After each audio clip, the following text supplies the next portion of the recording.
Good afternoon, ladies and gentlemen.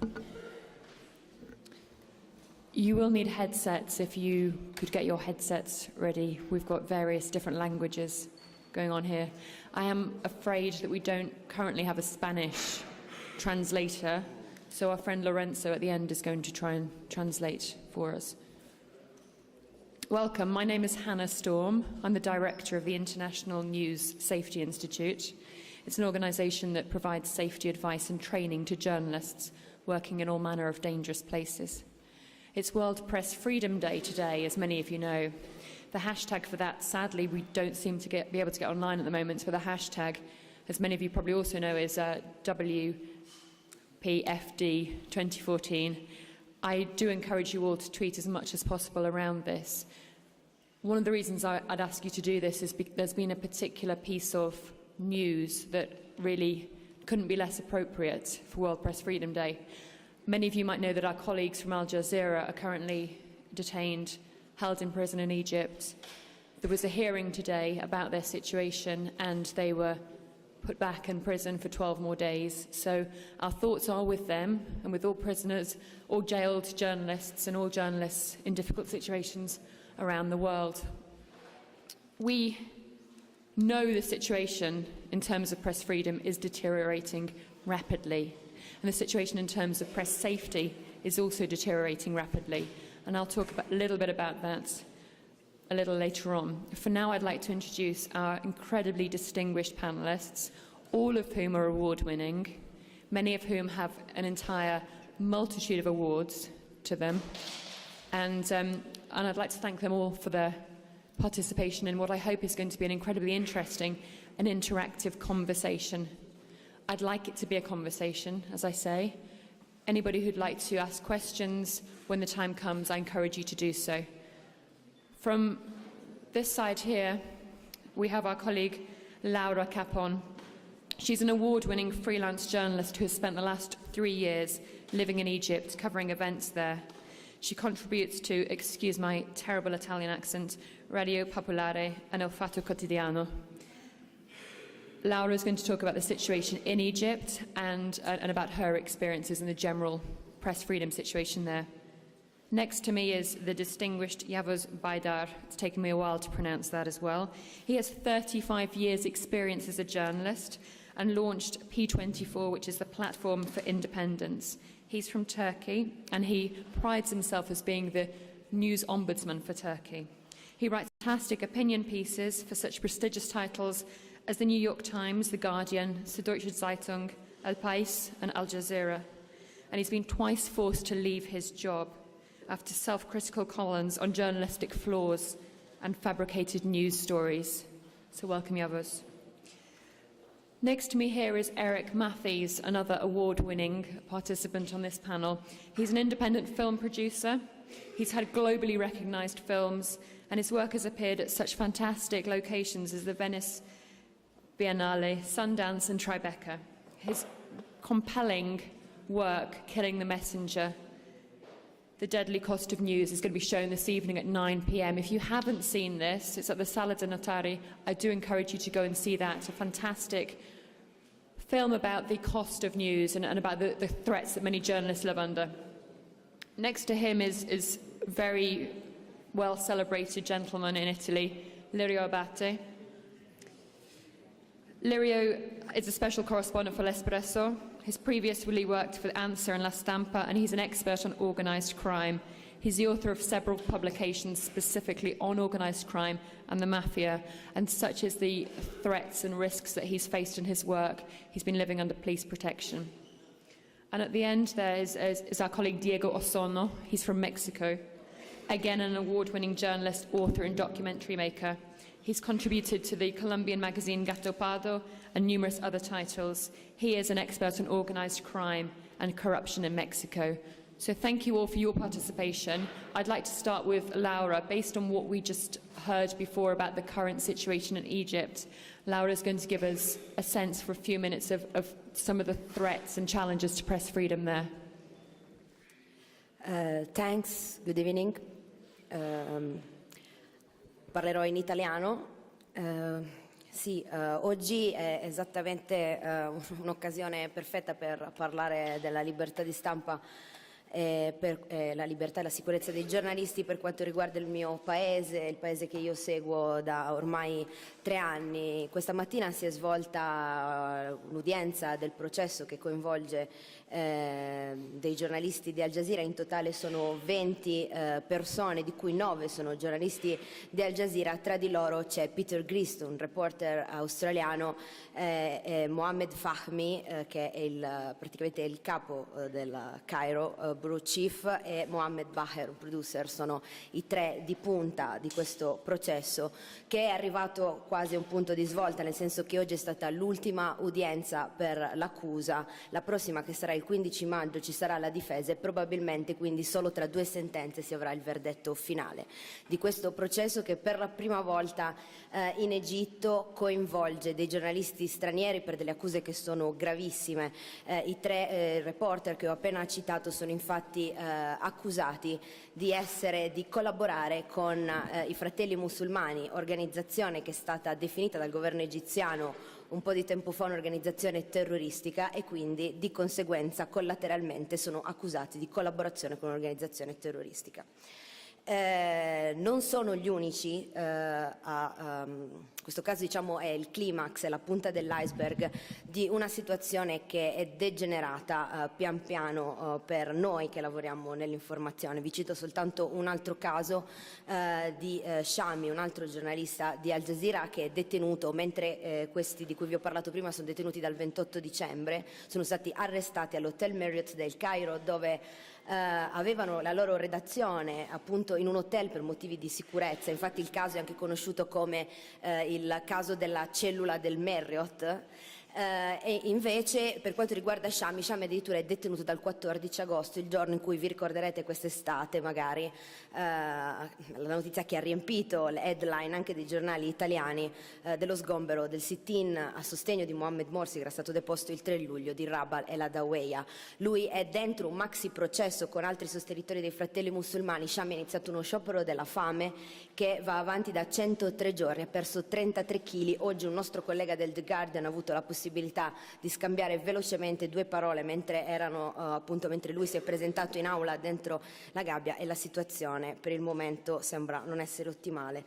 Non sembra al momento ci siano diciamo delle soluzioni che potrebbero portare a una risoluzione a breve. Dicevo, questa è solo la punta dell'iceberg. Dalla deposizione di Morsi, quindi 3 luglio a oggi, la situazione per tutti gli operatori della stampa, dai freelance ai grandi corrispondenti, che in teoria dovrebbero essere più tutelati o magari comunque più protetti, perché magari lavorano in gruppo, possono avvalersi di persone che li circondano, è comunque a rischio.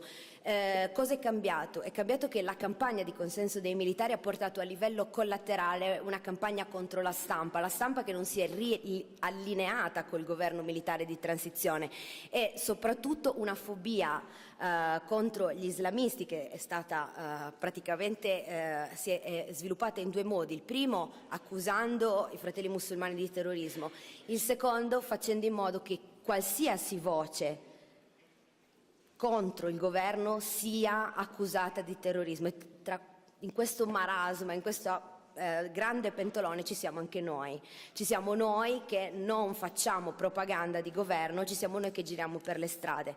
Questa paura degli islamici, questa fobia ha coinvolto non solo la polizia, ha coinvolto la popolazione. È lì che il nostro modo di lavorare è cambiato perché noi abbiamo paura di tutti sono diventati i nostri potenziali nemici, cioè persone che possono metterci in difficoltà, che possono picchiarci, che possono distruggere le nostre attrezzature. È un caso emblematico, io dico sempre, sono 2 diciamo i turning point, i punti di svolta, sono appunto l'arresto dei giornalisti di Al Jazeera il 28 dicembre, ma soprattutto il mese dopo con la bomba al Cairo, di fronte al quartier generale della polizia del Cairo, e il giorno dopo seguente, 3° anniversario della rivoluzione, quindi parliamo di 24 gennaio 2014 e 25 gennaio 2014, quando tantissimi colleghi hanno subito delle aggressioni da parte di folle inferocite di persone sono state oppure sono finite nei commissariati di polizia per ore senza neanche subire un interrogatorio, le attrezzature arrestate. Vi faccio un esempio solo per l'Italia e potete immaginare se almeno 3 italiani tra il 24 e il 25 dicembre sono stati aggrediti, quanti sono gli altri dalla Spagna, dall'Inghilterra, che ovviamente sono anche solitamente più numerosi. Abbiamo avuto un mio collega del Fatto TV che è dovuto andare all'ospedale perché gli hanno spaccato il naso delle persone di fronte, mentre lui faceva delle riprese di fronte al quartier generale della polizia dove era appena esplosa la bomba. Un altro mio collega che fa il fotografo italiano è stato, il giorno dopo è stato trattenuto nel commissariato di polizia per 4 ore, ma prima era stato aggredito dalla folla inferocita che lo accusava di essere di Al Jazeera. Lui aveva appena fatto le foto della polizia che sparava ad altezza uomo su un corteo che marciava dalla sede del sindacato dei giornalisti a piazza Tahrir, parliamo di circa 1 chilometro di distanza, anche meno. Mentre lui si ritraeva dalla manifestazione, controllava le foto, è stato assaltato, gli hanno fatto praticamente, ha subito un trauma cranico e poi la polizia, che lui pensava lo avrebbe salvato, l'ha portato in commissariato per 4 ore e poi l'ha rilasciato. È riuscito a salvare la macchina fotografica. Questo è un esempio. E il cambiamento qual è? Perché noi quando abbiamo coperto altre cose gravi uguali, come gli scontri degli anni scorsi a Tahrir o in altri sit-in, quello che a noi, nonostante la polizia, la violenza eccetera, quello che c'era prima era un supporto popolare verso le persone che facevano questo mestiere, perché noi eravamo quelli che raccontavano la rivoluzione, eravamo quelli che comunque erano un po' dalla parte anche dei manifestanti. Con la polarizzazione politica, con un ritorno di una grandissima parte, siamo adesso minacciati da entrambi i lati.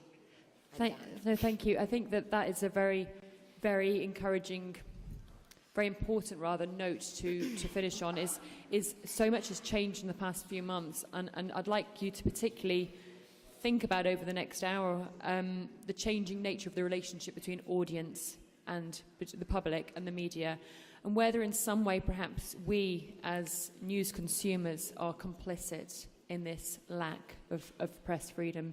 So it's a very important note to end on. Thank you, and of course we'll come back to you shortly. Yavuz, you can talk to us a little bit more perhaps about the events in Turkey over the past year or so, and clearly the kind of different dynamics there around news consumers and the media as well. Thank you and welcome all. Today is May 3 and World Press Freedom Day. Let me begin by underlining a report by Freedom House, issued 1st of May, basically in a nutshell, saying situation in press globally is deteriorating. That is the main point, and this is noted in various ways. We have usually, and we, the observers of the media situation, taking the pulse of the media in the world, are based on 4 criteria. Laura here talked mainly about safety. Safety is one, diversity and pluralism is the second, independence, and the 4th one is freedom. So usually those 4 criteria apply when you make a note of a situation in a country. It varies now in the world from country to country, generally worsening situation. In countries like Egypt or elsewhere, it is more about safety, but also many other problems. In other countries, it's jailings, etc. Regarding Turkey, we have not had so much problems with the diversity and pluralism. In the outlook, it looks impressive. More than 40 national newspapers, more than 200 national TV stations, more than 1,200 radio stations, about 50% of internet penetration. It looks impressive in the first outlook, but when you go deeper into the two other criteria, freedom and independence, we start to have serious problems, which is an archetype of what is happening in the emerging democracies in the world. Emerging democracies, particularly in the Balkans and in Turkey and elsewhere, is having very serious problems, particularly disregarding Iran and China, etc., about independence aspect. It is displayed in a way that those part of the world, the punitive measures against the media is not exercised by jailing journalists. It is exercised by firing journalists, editors, columnists. As Patrick Cockburn in Independent wrote about Middle East, most of the punishment to the people is happening by proprietors, media bosses, media moguls firing people who are defending the integrity and dignity of the profession and defending professional conduct in the newsrooms. In Turkey, it is the same story, plus freedom aspect. We have about, right now, 30 jailed journalists, most of whom are Kurdish colleagues. It is diminishing. The graphic is downwards. More and more are released. But the number of fired journalists are increasing. In the past 12 months, we have noted about more than 200 people, including myself, being fired because we defended journalism before the governments and powers. So here I have a small short footage to show you, done by Freedom House, about this pattern. This pattern is very important because this is a new struggle that we are having with the media patrons, media bosses, that are acting as puppets of the powers through greed and money. And maybe we should see it now.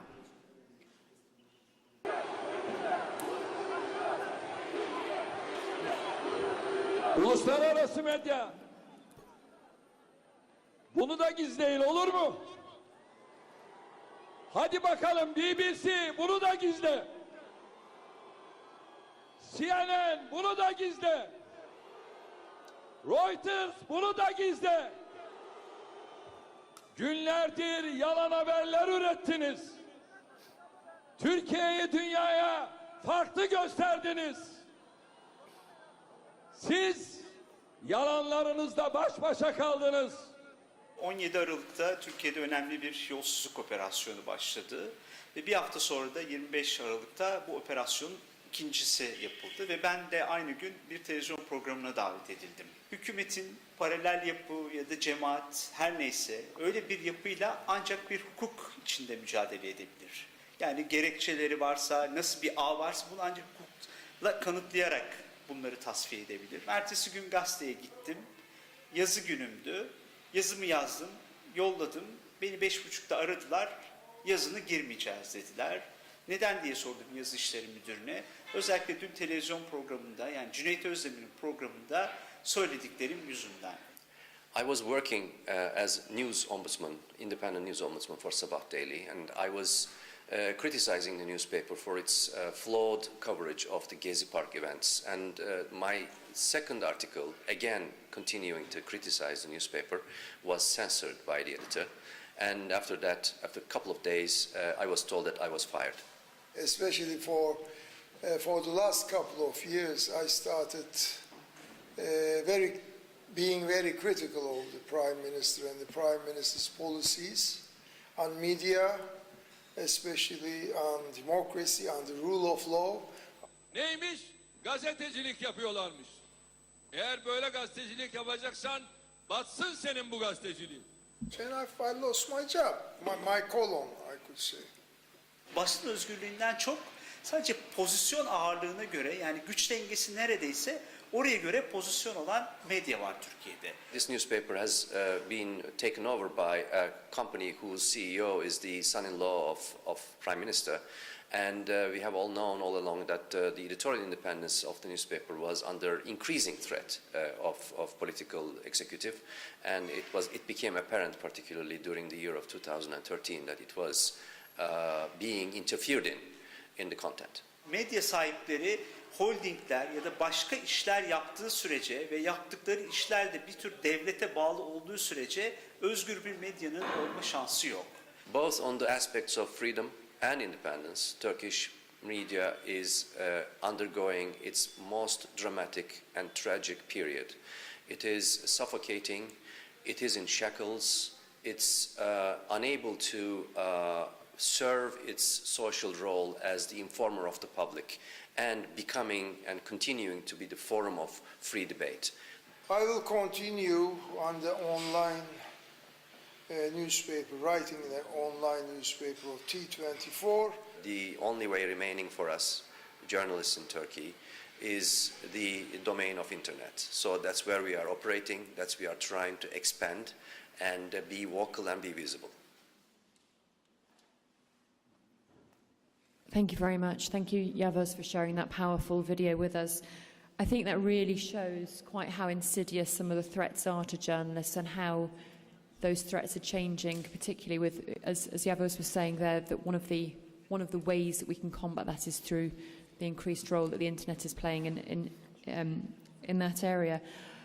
We traditionally think about press freedom and specifically press safety in terms of the high-end conflict, the kind of Afghanistan's and the Iraq's, and where the fighting means that journalists cannot go out and tell the story safely. Over the past few years, and even in the past few months, even more so, those threats have become even more deeply rooted and widespread. You only have to look at the Ukraine yesterday, Syria, Turkey nowadays as well. Many, many countries around the world, there are dozens of countries around the world where journalists face threats every single day. It's not about necessarily reporting on war zones or reporting in civil unrest. It can be all manner of different instances, and that mean that journalists have to either censor themselves or other organisations are censoring the journalists. I want to move now to Eric Matthews, who I said is a filmmaker who has made this fantastic film called Killing the Messenger, just to talk a little bit more about an overview of the situation that he's found in working with journalists. Thank you, and thanks, Hannah. And thanks to the translators. I think they're the hardest working people at this festival.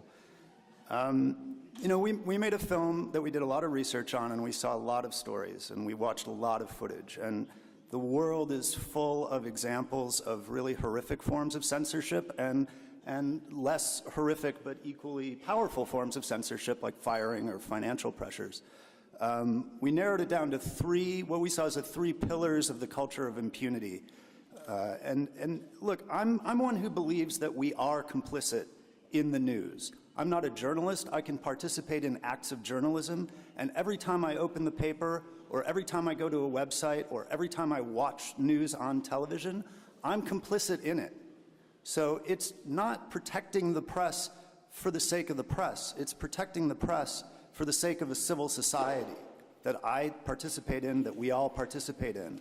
So what we looked at were three things: conflict or war zone casualties and violence against journalists, crime and corruption. And it was interesting to note today that CPJ released a statistic via Twitter that statistically politics is the most dangerous beat for a journalist. Well, now politics cuts across all three of those pillars. So for us, we really believe that it's a conversation that needs to happen with the audience. And as much as I believe in my complicity with journalism, I also believe that if we're ambivalent to these forms of censorship, then we're contributing to the impunity that allows them to go on. So we need to make it a conversation. We need to recognize that we can participate in the work of journalism and support a free press for the very reason that we need to make informed decisions in our daily lives. Thank you very much, Eric. And I'd like to move on from Eric to our colleague Lirio, who many of you might know or have come across, he's done some absolutely groundbreaking work in terms of reporting on organised crimes, one of those other pillars that Eric was talking about there. Lirio, can you explain to us a little bit, please, about the kind of daily threats that you live under and some of the work that you've done? Oh, grazie. Le minacce sono diverse da quelle che ci avete raccontato, le minacce in Italia sono diverse da quelle che ci avete raccontato fino adesso. Qui sono pochi i casi di giornalisti licenziati per la libertà di informazione, ma sono molti casi di giornalisti minacciati di morte. E l'Italia, che sapete tutti è un paese occidentale,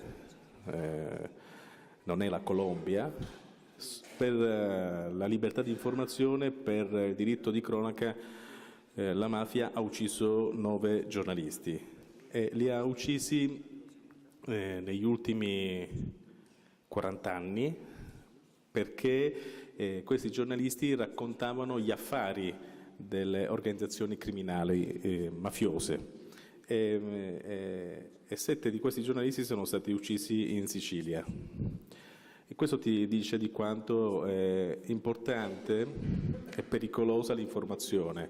Importante perché anche i mafiosi credono nell'informazione, anche la criminalità organizzata crede nell'informazione, perché questa arriva alla gente e fa aprire gli occhi su quello che accade nel tuo paese e ti fa capire quanto appunto è così importante, diventa pericolosa perché per alcuni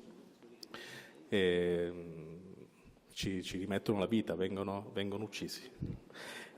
Allora, questo problema, quando racconti un certo clan delle gang e la racconti stando un po' fuori dal coro dell'informazione globale, della cronaca tout court, ma cerchi di spiegare dietro cosa c'è, quali sono i poteri, perché le mafie si fanno certi passi o fanno certi business. Ancora oggi arrivano delle intimidazioni. Tentano di uccidere i giornalisti, tentano di intimidirli e quando non lo possono fare con le pallottole, oggi in Italia corre un'altra prassi intimidatoria, cioè quella legale. Queste persone che sono sempre potenti, su cui tu fai dei reportage, racconti delle cose di un certo valore, hanno a disposizione studi legali importanti che mettono insieme delle citazioni civili in cui chiedono ai giornali e ai giornalisti milioni di euro di risarcimento. Anche se il giornalista ha documenti alla mano, ha tutto riscontrabile, loro per intimidirti ti fanno capire che ricorrono alla giustizia e ti chiedono, se vai avanti io ti chiedo 10, 20 milioni, 30 milioni di danni. Ecco, se c'è un editore forte, grosso, di fronte a questa, fra virgolette, intimidazione di arroganti professionisti del business, va avanti perché è sicuro del proprio giornalista, del lavoro del proprio giornalista, dei documenti che c'ha, per cui affronta anche un processo civile e poi lo vince, è il nostro caso. Ma quando ci sono piccoli giornali, piccoli editori locali che cercano di raccontare le storie, ma questi arroganti uomini d'affari ti fanno una citazione per 1 milione di lire, per 1 milione di euro, il piccolo editore fa marcia indietro, blocca, ma si blocca anche il giornalista, fa autocensura per paura di risarcire poi l'uomo che lui ha raccontato. Ecco, in Italia si passa dalle pallottole alle citazioni civili e diventa censura, un'autocensura per molti, e questo è quello che ci troviamo ad affrontare, è la nuova frontiera della nuova informazione. And that's a really good place, I think, to hand over to Diego, because I think perhaps Mexico, where Diego's from, is one of the countries, in my experience, having worked there as well, where self-censorship is almost entirely rife. It's such a deep-rooted part of the society that journalists have to live in, and Mexico is one of the most dangerous places in the world now to be a journalist, and an impunity there is at about 90%, which means that 90% of people killing journalists in Mexico never get brought to justice. Diego works in one of the most dangerous parts of Mexico, in one of the most dangerous parts of the world. So if you could explain to us a little bit about the work that you do and some of the threats that you faced in your work. Hola. En México, en el año 2000, nosotros vivimos la democracia electoral por primera vez. Nuestro voto sirvió para elegir a un presidente y se dio fin a un régimen. Yo tenía 20 años y recuerdo que los periodistas de mi generación teníamos mucha emoción porque íbamos a poder hacer un gran periodismo en la democracia. 2 años después, a mí me tocó escribir un artículo, aprovechando esa euforia democrática que había en aquel entonces, donde un gobernador del estado de Nuevo León, al noreste de México, en la frontera con Texas, en Estados Unidos, estaba en una reunión con el jefe del cártel de Sinaloa, una de las organizaciones de tráfico de cocaína más importantes del mundo. Tuve que salir de México inmediatamente y 1 año después pude regresar. Al capo lo mataron y al gobernador lo hicieron secretario de Economía. Veíamos cómo estaba funcionando la democracia en México. Can I just interrupt? I'm very well aware of the fact that we're in an awkward situation here, that those who don't understand Spanish and don't understand Italian are in a little bit of difficulty. I'm going to try and work with Lorenzo, who's sitting next to Diego there, to recap the situation afterwards. But at the moment, thus far, as if anybody's more fluent in Spanish than I am, many of you probably are, Diego has been talking about how in 2000, when the electoral system changed, there was a real hope in Mexico that the situation was going to change dramatically for journalists. But actually, in many ways, it's become a lot worse. He's been talking about the work he does on his films. And you had to move away from Mexico, is that correct, for your work? Yes, so he had to leave Mexico for his work, and only then a while later was able to return to carry on. So somehow we will stumble through this, and as I say, I do apologize. Something went awry in the logistics of this translation. Okay. Cuando regresé, reporté en otras zonas de México, no en el lugar donde yo había nacido y crecido, Tamaulipas y Nuevo León. So when he returned to Mexico, he wasn't able to return to the areas where he had originally worked because of the threat to him. So he went and carried on covering the story, but elsewhere.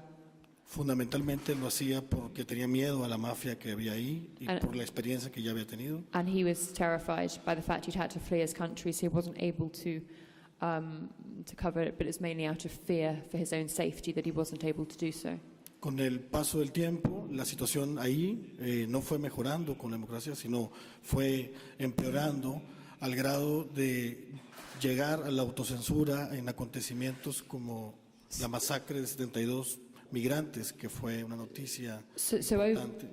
So over time, the situation didn't improve. In fact, it deteriorated, and journalists, including Diego, had to resort to self-censorship to the extent that they weren't able to cover events such as the massacre of Sí, de 72 migrantes centroamericanos que iban hacia Estados Unidos y fueron los periódicos de esta región no publicaron la nota, no porque fueran imbéciles, sino por el miedo que había. And the newspapers from that area weren't able to publish any of the details around that because of the fear from the organized gangs. Esta zona de México, a diferencia de otras como Ciudad Juárez o Tijuana o Sinaloa, tiene muy poca visibilidad. Al mundo no le interesa Tamaulipas, es un agujero negro. So nobody is interested, he's saying, in Tamaulipas, that it doesn't have the same kind of notoriety or publicity as Juarez and where else did you say? Tijuana, Ciudad Tijuana, Juárez, okay. Que son lugares donde hay literatura, movies, hay... So these are subjects of movies, but Tamaulipas is not... Okay. Sí, ¿ya?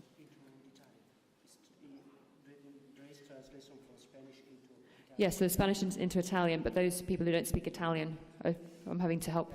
Sorry. Sí, a grandes rasgos, en la experiencia desde 2000 a la fecha, la democracia en México ha producido el asesinato de 89 colegas en México. México es el periodista donde más periodistas han sido asesinados. So since then, 89 journalists have been assassinated in Mexico. I mean, I know for a fact that many more are missing and suspected to have been assassinated as well.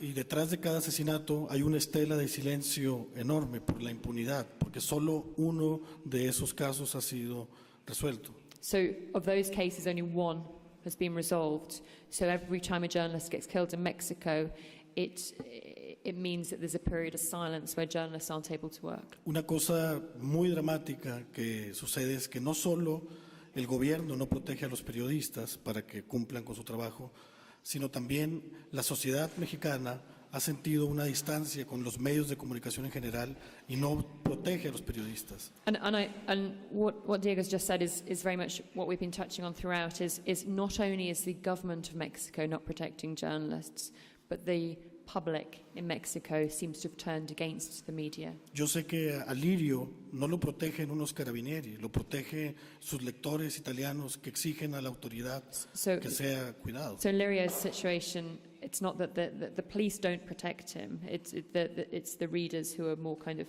supportive towards Lirio, but that's not the case in Mexico. Para concluir, creo que en México la democracia no trajo mayor libertad de expresión en muchas regiones como esta, que no es una región pequeña, que no es una región escondida, es la frontera con Texas, es del tamaño de prácticamente tres veces El Salvador u otros países. So we're talking about somewhere that's on the border with the United States, and this is a place where there is absolutely no freedom of expression. It's a place which is 3 times the size of Texas, did you say? No, 3 times the size of... Yeah. Sorry, Tamaulipas, yeah. So did you want to say anything else to conclude? Sí, creo que esta región merecería una mayor visibilidad. Yo de joven quería ser corresponsal de guerra, quería ir a Egipto, o quería ir a Irak, quería ir a Afganistán, pero esta zona tiene una guerra no declarada, no reconocida por los organismos internacionales, donde hay masacres regulares que no se dan a conocer, porque se ha convertido en un agujero negro, y contar historias ahí es contar historias en una jaula con leones. So he's calling for more visibility for the incidents in this area, that it's become a black hole of news, that more people need to be aware of what is going on there, and more people need to be cognizant of the fact that, you know, so much damage is being done to the society there. Thank you ever so much, Diego. Apologies again for the poor translation, but I wanted to open the floor now to questions, if anybody had any specific questions to any of our panelists here.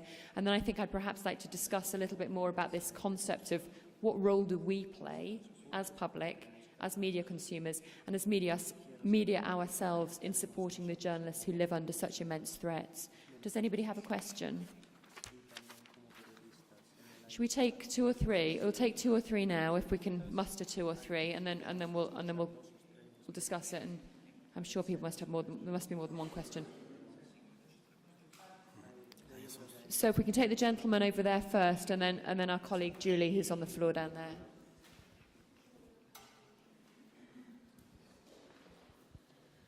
Buongiorno, io sono Fabrizio De Iorio, giornalista della RAI, e vi ringrazio di essere qua e a condividere questa esperienza anche in alcuni casi traumatica. E magari, se fosse possibile, dato che ci sono anche problemi economici, da quello che ho capito, dietro l'azione di alcuni giornalisti che purtroppo non hanno un editore alle spalle, ecco, potrebbe essere un'idea, forse, io la lancio, e magari se qualcuno di voi la potesse raccogliere e poi farla veicolare a livello virale, costituire un fondo internazionale affinché praticamente i giornalisti che non hanno un editore alle spalle che gli consenta di avere una tutela legale possano difendersi e difendere naturalmente la libertà di informazione e quindi la libertà di stampa attraverso questo fondo che per esempio in Italia la nostra associazione stampa, la Federazione Nazionale della Stampa, ha un fondo proprio per queste querele temerarie. Quindi lanciando questa proposta a voi che siete in prima linea, ma naturalmente anche a coloro che magari giovani e che intraprendono questo mestiere del giornalista d'inchiesta possono ottenere questa tutela. Grazie. Thank you. I think we'll take the comment or question from Julie and then we'll respond to anything else. Sorry, could we have the microphone back, please?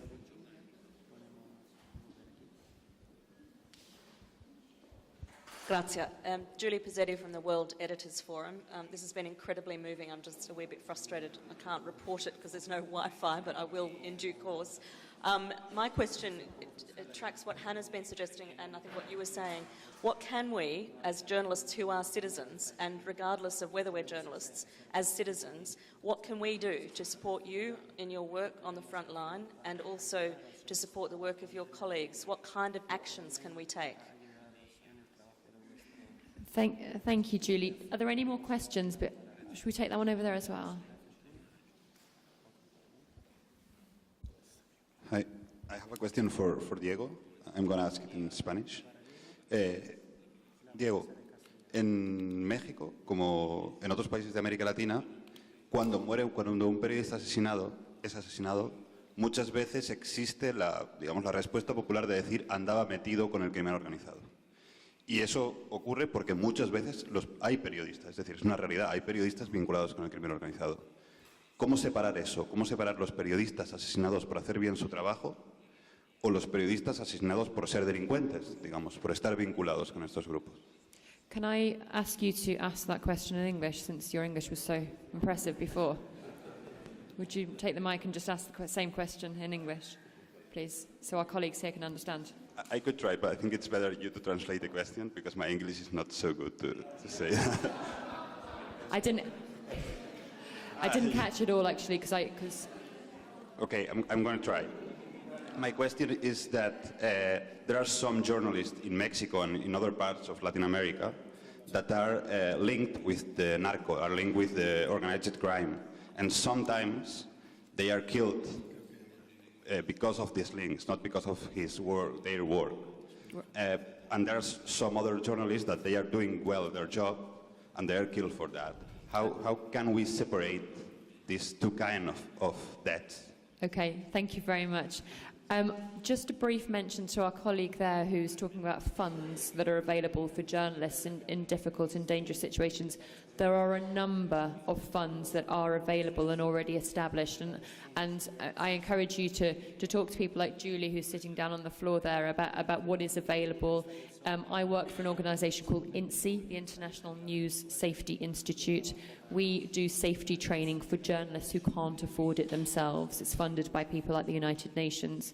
There are other fantastic organisations out there, such as International Media Support, International Federation of Journalists, the International Press Institute, that provide, and Freedom House and people like that provide funds and support. From Julie's question about what can we do, I'd like to ask our on-the-ground journalists here if anybody has a specific answer. I mean, let's start with Laura. Do you have a response to Julie's question? Per me è difficile perché ovviamente ci sono due livelli, i lettori italiani che sono il target con cui appunto che sono le persone che mi leggono o mi ascoltano alla radio, e poi c'è un secondo livello che è quello degli egiziani, dei cittadini egiziani che mi circondano e con cui io vivo. Per quanto riguarda l'Italia, ovviamente l'Egitto ha bisogno di un processo di democratizzazione e di sensibilizzazione che noi giornalisti stranieri non possiamo fare, è una cosa che devono fare loro, ovviamente noi non possiamo interferire.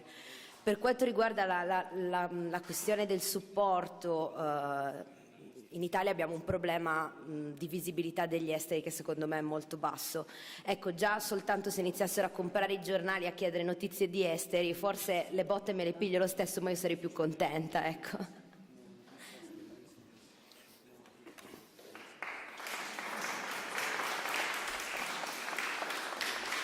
Thank you very much, Laura. It's a very good comment, very powerful one.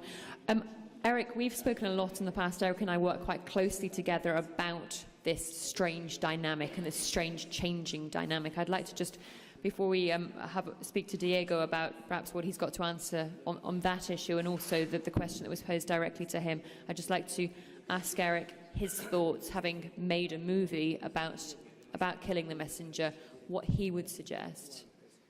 Thanks. I think we get that question a lot. What can we do? People watch the film and say, what can I do? Well, there's a number of things you can do. I think something that Hannah and I have talked about recently is, in Western society we have this kind of sense that when a soldier comes home from war, whether we believe in war or not, we afford them a certain consideration and a certain respect.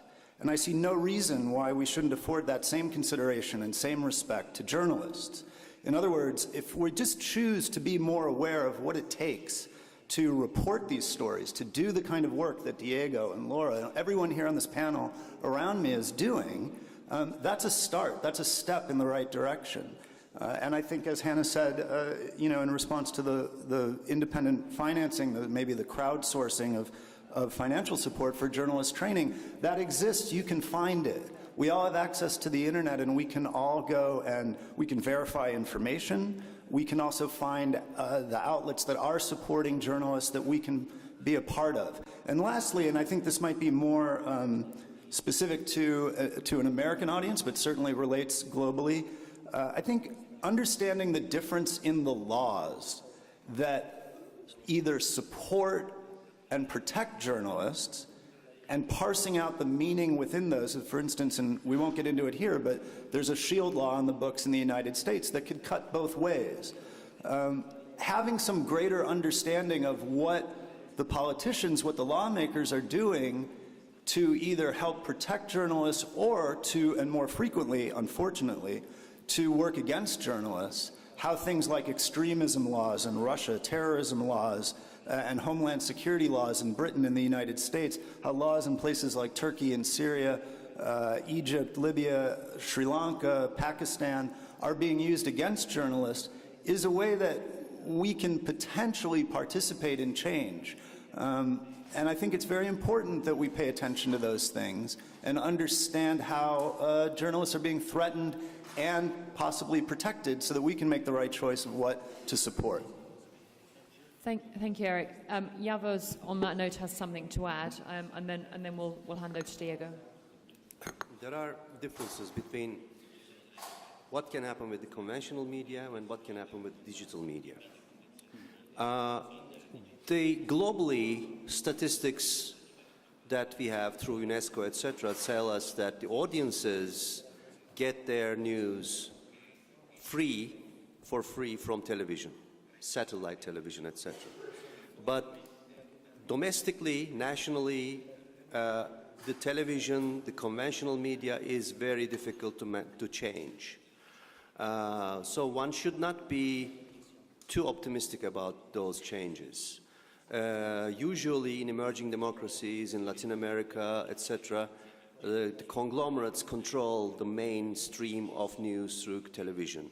Radio is insignificant or irrelevant even in many contexts in those emerging democracies. So that leaves us with two possibilities. In emerging democracies, particularly in the periphery of Europe, there is potential of public broadcasters placed in Scandinavia, United Kingdom, Western Europe, to be able to collect their abilities, financial and staffy abilities, to create platforms, alternative platforms, independent platforms of media to the periphery, to the Balkans, to North Africa, Eastern Mediterranean, Caucasia, and Eastern Europe, parts like Ukraine, Moldova, etc. Those possibilities would be happening like it is now happening, partly as we see in Turkey. Deutsche Welle has established an internet website in Turkish. BBC is expanding in Turkish, alongside with some interested parts in private media. Wall Street Journal, Bloomberg, International, Al Jazeera are establishing their internet websites because print media is dying everywhere. It's slow death. And as it dies, it gets more and more ad possibilities from print media, the digital domain. So they are seeking possibilities. That is point number one. The second point is Egypt, Turkey, Tunisia, etc. The usage of social media is immense, particularly in Turkey. Twitter penetration is world number one. The Turks are world champions in Twitter penetration, followed by Japanese and Netherlands. Facebook, they are in top 5 because they love to communicate and they find these alternative sources because of the lack of the conventional media. This means possibilities of crowdsourcing, blogs, Facebook and social media, etc., etc. Crowdsourcing is becoming more and more interesting for countries like Egypt, Armenia, Turkey, etc., where diaspora is interested in democracy, democratization. That's why they are helping those they want to help alternative media structuring. So this is the way that I think we should be seeing the future of alternatives possibilities.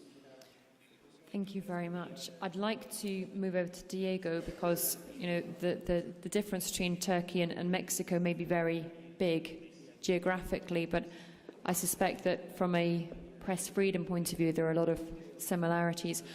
Diego, what can we do as media consumers, as people sitting in Italy or in the United Kingdom or the United States, to help support you and your colleagues? If you could give us your thoughts on that. And I haven't forgotten our colleagues' question there about, you know, how do you draw the line? Sometimes some journalists are not just journalists. They may be implicated in other, and it's not just in Mexico, it's countries like Pakistan and Somalia, and it's countries like, you know, various parts of Europe and the United States and Asia as well.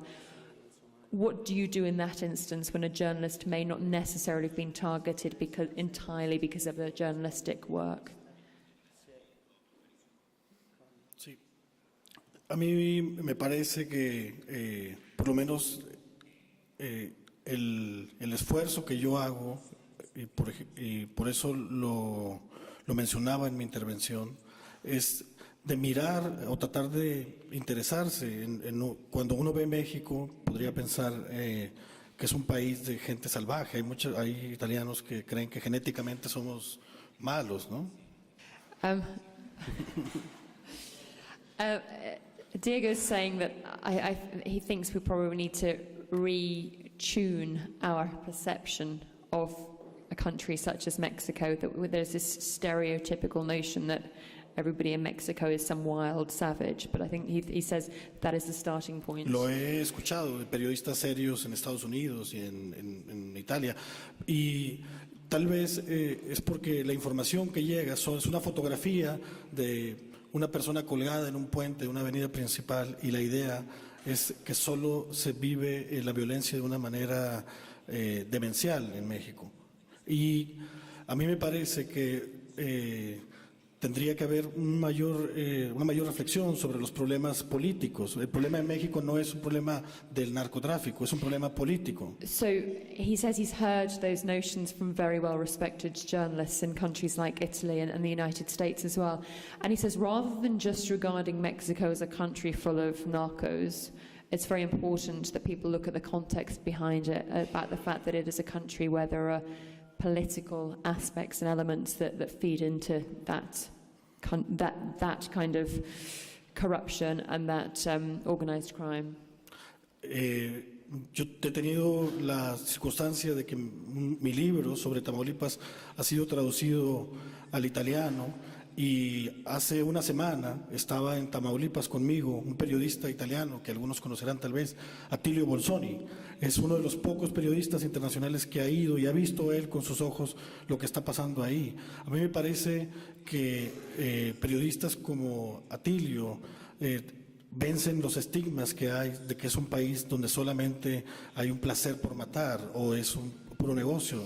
So he's talking about the fact that some of his work has been translated into Italian, and last week he was in Tamaulipas with an Italian journalist, and he's saying that this is one of the very, very few journalists who has actually made the effort to go to Mexico, to talk to other Mexican journalists and paint the country in a way other than a place that everybody's out wanting to kill each other. Sinceramente, no sé qué hacer a nivel como una estrategia internacional. Yo renuncié a los periódicos fijos hace años porque quería contar de verdad lo que estaba pasando. Y yo me siento más seguro trabajando con ONGs o con gente de la sociedad civil que con empresas periodísticas, porque no tienen la disposición de encarar el reto que significa narrar de verdad lo que está pasando en mi país. So he has been working for a number of years with media and with civil society, but I guess his call, and this is it's a brief resume of what he's just said, is that, you know, journalists, it's the first port of call of journalists to be responsible to portray the real picture of what's going on in Mexico, because without the journalists doing so, the civil society can't do so. On the other, sorry, Lirio, yes. Volevo dire soltanto questo sul Messico, perché è anche un problema sociale. In Messico quello che accade oggi accadeva 40 anni fa in Sicilia, a Palermo.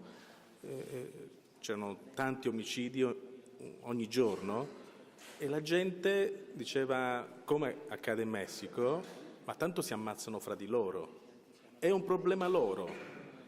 E anche se i giornali in Messico, giornalisti bravi come Diego, pubblicano anche delle foto cruente di questi omicidi, ma la gente lo guarda e dice è un problema loro. Perché?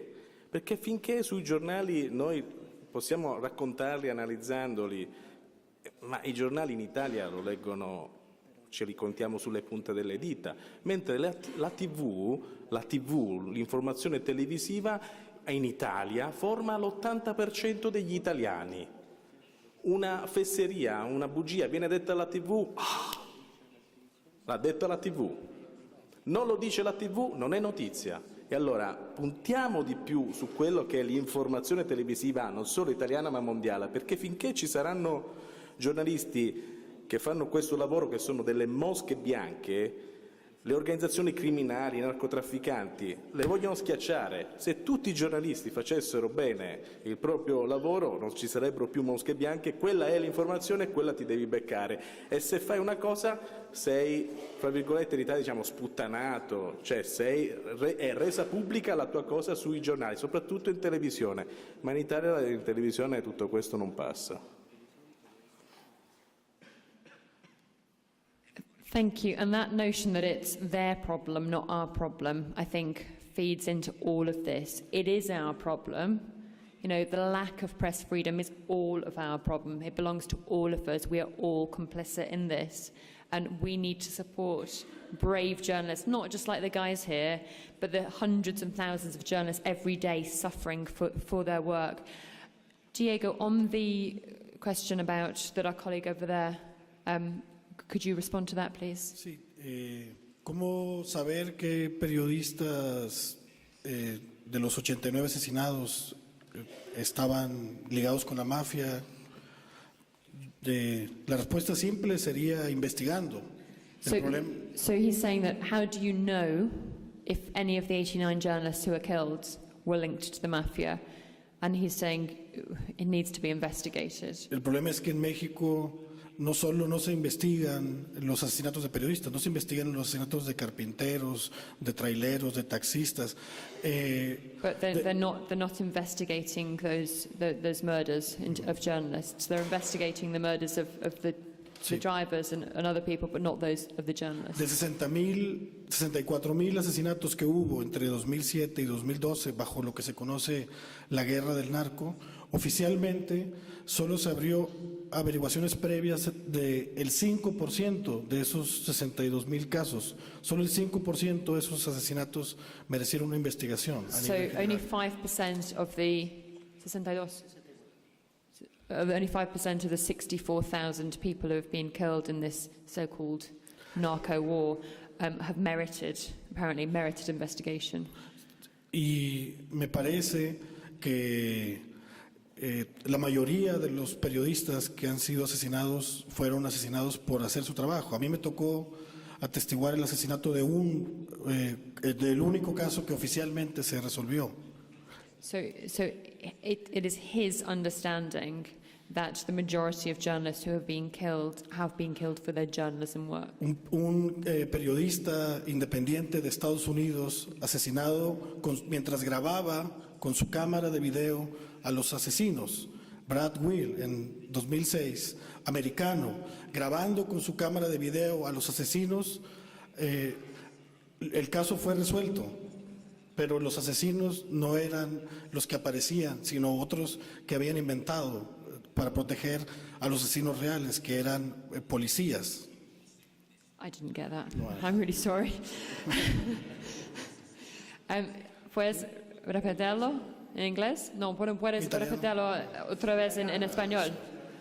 Dice que él asistió a un asesinato concreto de un cameraman americano en el 2006 que estaba grabando sus asesinos, lo grabó, mataron estos, solo que el caso fue resuelto y los asesinos no eran estos reales, sino otros, porque esto que le dispararon eran policía. Okay, so he's talking about the killing of an American journalist in 2006 who was killed while he was shooting the people who were thought to be the assassins. And actually what happened to be the situation was that this guy was actually murdered by the police instead. Sí, entonces sí, el caso de un periodista americano con la embajada presionando a las autoridades fue resuelto de manera irregular. Es difícil esperar que los otros 88 periodistas asesinados tengan una investigación y una resolución de manera justa. So although this was resolved, this situation, it's almost impossible to see that the other 88 journalists who have been killed in this time period, that there can ever be justice for their deaths because there's just not the appetite to go out and investigate the situation. Thank you very much. Lirio. Messico e l'Italia è sempre molto più vicina, Messico, quello che ci racconta Diego è sempre molto più vicina. Loro hanno avuto 89 giornalisti, noi in Italia ne abbiamo avuti 9 di giornalisti, ma tutti uccisi dalla mafia perché erano contro la mafia, ma di questi 9 giornalisti soltanto per pochi di loro oggi abbiamo delle sentenze di condanna, per altri non erano state fatte delle indagini, addirittura per uno l'indagine è stata aperta perché il figlio di questo giornalista si è messo alla ricerca degli assassini del padre, per cui anche qui in Italia ammazzano un giornalista, vabbè, ok. And it's a worldwide phenomenon. 90%, as I was saying before, 90% of the killers of journalists are never brought to justice. Whether we're talking about Mexico or Italy or the Philippines or Pakistan or Somalia, 37 journalists and news media workers have been killed doing their work since January the 1st this year. That doesn't, so 36 is quite a lot, it's 2 journalists every week, and that is not accounting for the goodness knows how many more are threatened, tortured, beaten. There's kind of weird, insidious undermining going on the internet as well. So the 36 is a headline figure. That to me is still a pretty staggering figure. I wanted to see if anybody else had any other questions or comments. And we'll take that one in a moment. Does anybody else have anything to say? Please do feel free to chip in with your thoughts about this. This is a conversation for you, not just for us. There's another one there. Is there anybody else who would take? Yep, so there's a couple here and one over there. If we take that gentleman first, and then we'll respond if needs be. My name is Zygmunt Dzięciołowski. I come from Poland. And 2 days ago, I had the privilege here to take part in a panel with my Russian colleagues from the embattled TV Rain television station, which is facing a real danger of being closed by Putin's government. And actually, somehow, we always feel that our suffering is unique and it deserves more attention than someone else's suffering. But on the other hand, so we had the separate panel, but on the other hand, now I have the feeling that some of my Russian or Ukrainian colleagues who were also here should have been present here to make you more familiar with their situation. But I have a question also to panelists. I must say that I was, part of my life, I lived behind Iron Curtain, and today, youth generation probably doesn't remember what it was, but the world was separated between East and West, communist world and non-communist world. There was a lot of censorship in communist world, and I must say, foreign governments such as US government and British government helped a lot, contributed a lot in our coping with censorship in Poland and other communist countries. But Iron Curtain fell apart 25 years ago. Communism was over. And both those governments reduced their support for the media. US Congress reduced funds for Voice of America and Radio Liberty, Radio Free Europe. BBC, for example, wrapped up its Russian service 3 years ago, and they didn't feel any need to continue, whereas in the situation that we have today, it would have been great, because this is the organization which enjoys high reputation and credibility. The question is, and it is a very serious dilemma, to what degree the support coming from government sources such as US government and British government for media organization helping to cope with censorship in faraway countries can be interpreted as promoting US and British interests rather than idealistic support for the free media. From my point of view, this is support for free media, and in communist times, we're often confronted with this kind of accusation coming from our regime. Don't listen to them because they do it for the sake of American, British political interests. But in fact, without them, we would have been deprived of access to it. We wouldn't have had any access to news. So this is the question: how, in present political situation, in present day world, the communist times are gone 25 years ago. How this dilemma can be, how can you comment on this? Thank you very much for that. That was great, and I think somebody will respond to you in a moment. There's a couple of comments there at the front, and then if somebody from the audience would like to respond to one of the questions, don't feel like you're not able to, and that it has to just be the right of the panelists. Felix, this is both of you, so one and then the other.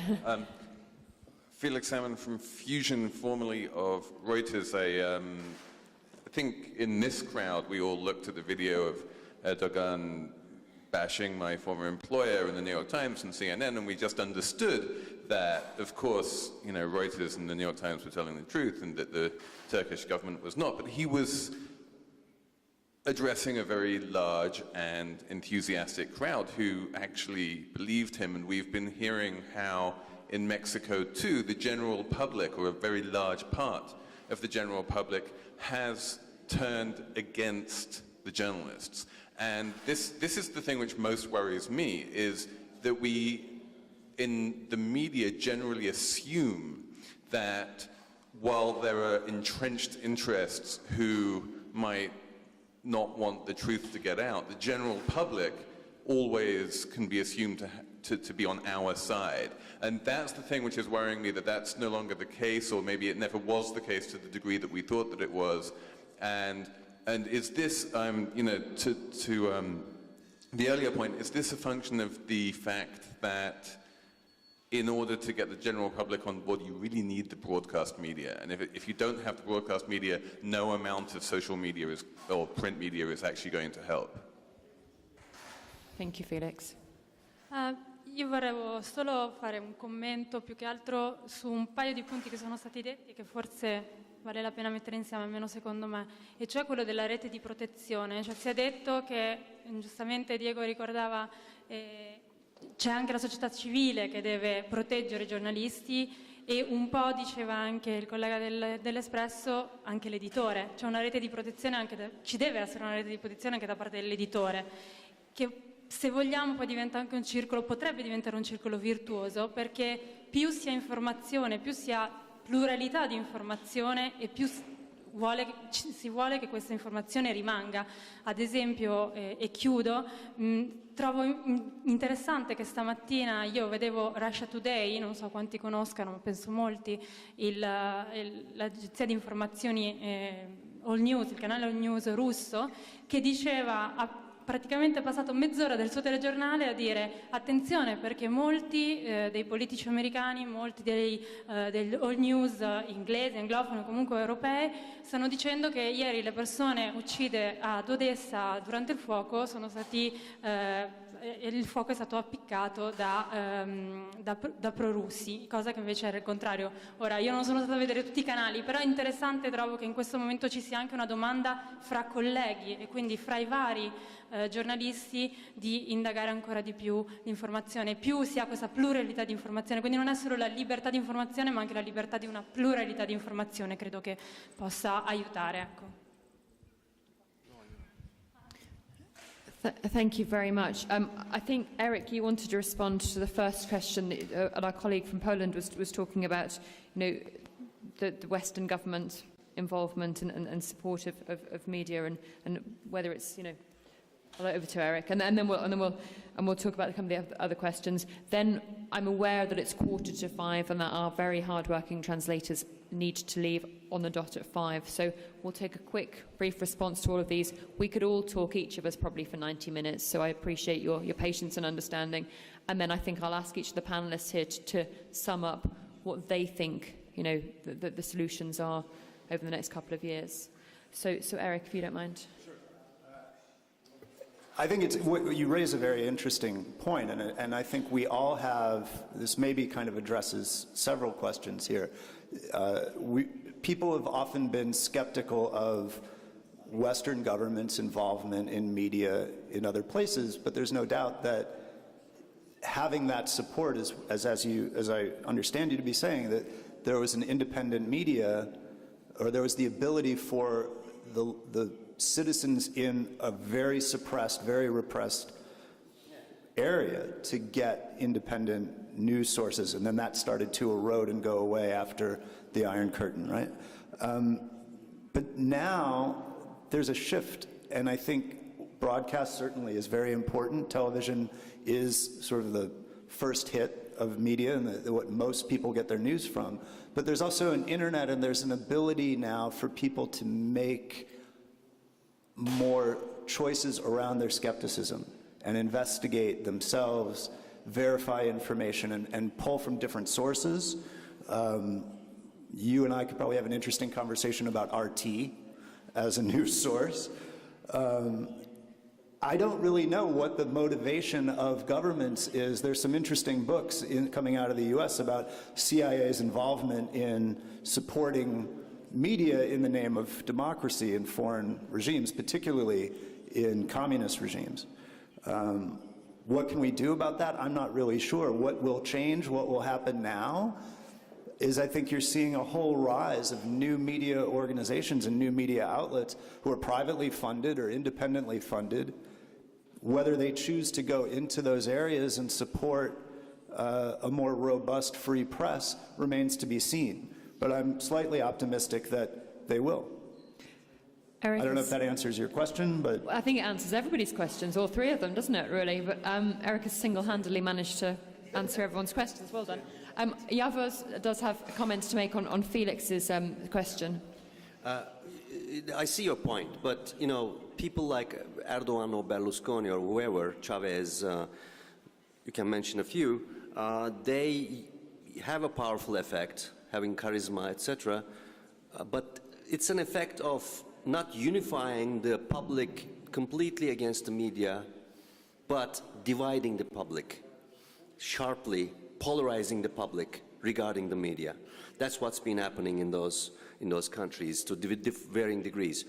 What happened, I would look at the other side of the coin and say, what happened with the total blackout of news coverage when 34 Kurdish villages were bombed by Turkish fighter jets 2-3 years ago. That blackout turned the Kurdish audience in Turkey against the media, conventional media, and brought them closer to the internet and social media. Second thing happened during last year's Gezi Park protests. This time, when those penguins, documents, etc., in the conventional media, the effect was peculiar because those mainstream private TV channels, conglomerate channels, infuriated the so-called elite, urban elite of Turkey, because urban elite of Turkey didn't care about what happened with the Kurdish minority. But suddenly, their sons and daughters, their friends in the areas were blacked out, uncovered by the media. They realized, oh, there is something wrong with the Turkish media. Good morning. Okay. So this effect brought a unique protest. They went to, not only protested before those TV channels, but one of the TV channels owned a bank. They went and basically emptied the bank accounts of that bank in protest. We are talking about 110 million euros of accounts being drawn out, closed. So it's not always that kind of thing. I think people are realizing that they need they need a reliable, credible media, because most of them are economic actors. Even those there are economic actors. They are grocery owners, etc. They need information. I don't think it's not black and white. Thank you, Yavuz. Laura, you have something to mention, and then I think we'll ask each panelist for their closing thoughts on the situation. Sì, sulla domanda. Spesso i media, nel caso dell'Egitto, sono lo specchio della società e del momento politico, e i giornalisti vanno sotto attacco nei momenti di esasperazione più intensi. È il caso, per esempio, abbiamo parlato prima di Al Jazeera, ma in generale in un panorama dove tutti i media supportano il governo, è più facile mettere in disparte i media internazionali che invece applicano dei criteri di informazione che sono quelli dell'oggettività, o comunque non hanno un problema di censura. Nel caso del Medio Oriente questo è un problema. Ricorderemo in Egitto durante la rivoluzione che la TV di Stato ha trasmesso, anziché le immagini da Piazza Tahrir, trasmetteva le immagini del Nilo che scorrevano esattamente dal lato opposto della piazza, quindi con le telecamere completamente girate, insomma, di spalle. Ecco, questo è emblematico, e ogni qualvolta c'è una crisi politica questo tipo di meccanismo si acuisce, soprattutto perché dobbiamo ricordare che il Medio Oriente è stato, prima dell'indipendenza di questi paesi, sono stati colonie o non colonie, diciamo, hanno avuto dei mandati, sono stati controllati da la Francia e l'Inghilterra, e questo tipo di modus di pensare, aggiunto al fatto che decenni di dittatura hanno invece reso impossibile capire cosa faceva il potere, ha creato queste sorte di mega conspiracy theory che sono facilmente utilizzabili per mettere uno contro l'altro, o per appunto attaccare, rendere e screditare persino appunto la BBC o il New York Times, giocando su questo tipo di conspiracy theory. Sì. Thank you. So we've got images of the Nile in Egypt and penguins in Turkey, which don't really help us in terms of press freedom, but, I'm going to move on to Italy with Lirio, because Lirio mentioned before that one of the problems here in Italy is there is just not very much interest in foreign news coverage. So, Lirio, if you don't mind just drawing together your thoughts on, in conclusion, please. Beh, in Italia sulla politica estera si investe poco perché forse o non si vuole far vedere agli italiani come in alcuni paesi si vive meglio, oppure come in alcuni paesi si sta cercando di cambiare quelle dittature o quei posti dove si viveva peggio. Sta di fatto che in Italia non si investe su una, fra virgolette, cultura anche estera, perché all'Italia la cultura non interessa, leggere non interessa, ogni tanto però per qualcuno, per non dire che censuriamo, no censure no, mandiamo uno Turchia, ok, fai un servizio in Turchia, poi torna, ma ok, ma abbiamo parlato della Turchia, dice non abbiamo parlato della Turchia, dell'Egitto. Vai in Egitto un attimo, portami quello che faceva i fiori. Non abbiamo parlato dell'Egitto. Ma come no? Abbiamo parlato dell'Egitto. Come no? Per cui in Italia non si può parlare di censura, perché cioè, non ce l'hai la censura. Non c'è niente da censurare, l'abbiamo fatte. E ci siamo molto più perfezionati nel tagliare le notizie, ecco. Thank you, Lirio. Diego, do you feel abandoned? Do you feel abandoned by your colleagues if they're only going to go to Mexico to talk maybe about some festival or something, or how murderous people are, if they're not going to tell the real story? And what is your conclusion in terms of how you feel?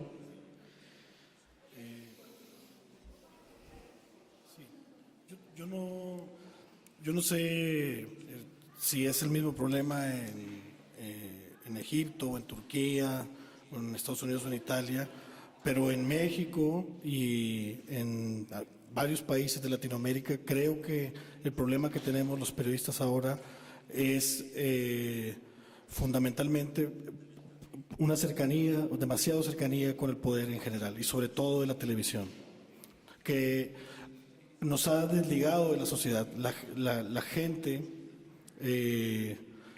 ve al periodista más como un hombre de poder en México y en varios países de Latinoamérica que como alguien ligado a la sociedad.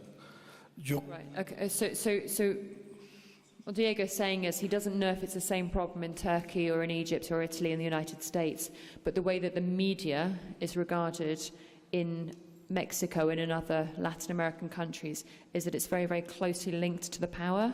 Is that that's what you're saying? So there's an element of a lack of trust there. Y eso creo que es el problema principal. Los periodistas tenemos que buscar menos al poder, tenemos que buscar más a personas que no tengan oficinas de comunicación social, que no tengan voceros, porque las historias que se publican están alimentadas a final de cuentas por una demagogia, por una mentira oficial. So he's saying that the journalists themselves are somewhat complicit in that they have to move away from towing the official line, and they need to go and be a bit more perceptive and kind of looking at more in context about the overall situation. Y creo que está bien pensar en fondos internacionales, redes de cooperación, pero hay un problema, digamos, existencial del periodismo, por lo menos así lo veo yo en México y en Latinoamérica, que es su asociación con el poder. Un periodista en México es visto como un enemigo por la sociedad. So in Mexico, what he's saying is that, you know, even with that, bearing in mind that trying to tell each side of the story, there is this mindset that it's very difficult to overcome in Mexico, that the journalist is the enemy. Es visto casi como un político. Creo que el periodismo en general tiene que volver a ser amigo de la sociedad. Ese es so that's a difficult issue for them to deal with.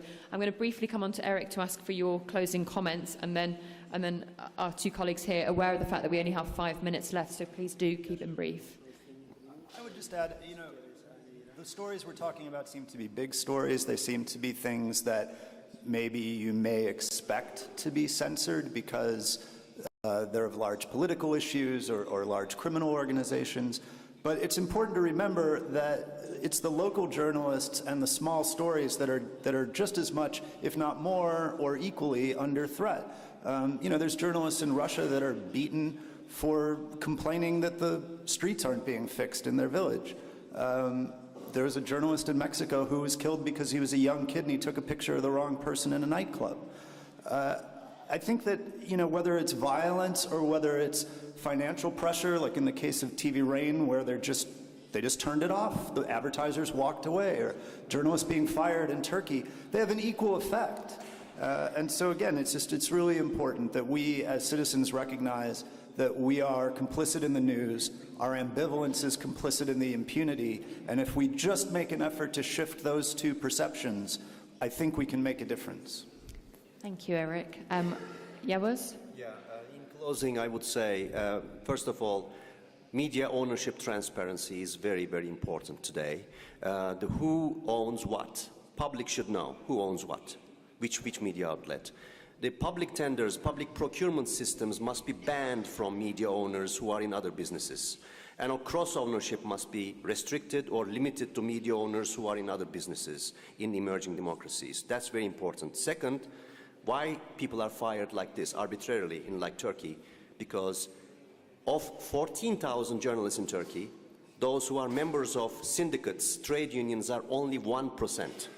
Those are chased out by the media conglomerates. That should be endorsed.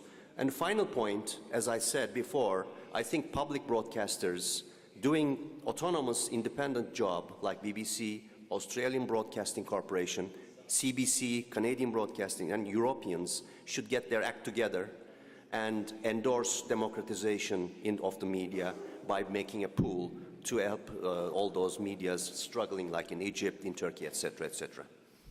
Thank you, Yavuz. Laura? Yeah, I think the same. It's very important to have like the big companies in places like Egypt to play an active role in making courses or like only just speaking as much as they possible about the problems. The problem is that I talked about conspiracy theory before. The problem is that it's not easy to deal about press freedom in a country where the press freedom is impossible to have. And it's very dangerous also for the people who are working, for example, in BBC or in other big channels to deal with the with the Egyptian journalists, also the NGO who make like freedom trainings for the people, for democracy, because they are all in danger with this situation. The problem is again the safe condition to do these courses and all these activities. Thank you very much. I guess what we've heard today has been, it's been a really quick trip through press freedom in various countries around the world. Two final thoughts from my perspective. I'd like to echo what Eric says. A lot of us hear about the famous journalists. You know, for every Al Jazeera colleague who is sadly detained in Egypt, there are many others around the world who we never hear about, who are detained and threatened and tortured and killed. But I think I come away with a kind of greater spark of hope than when I entered the room. Over and over again today, we've heard this kind of phrase, not necessarily spoken in the exact word, but the sense of solidarity. You know, it starts with us. It's not their problem, it's our problem. So if we can take anything away from today, I'd like you to take that away. Thank you ever so much for bearing with us with the different logistical challenges, and I do hope you enjoy the rest of your World Press Freedom Day. Thank you.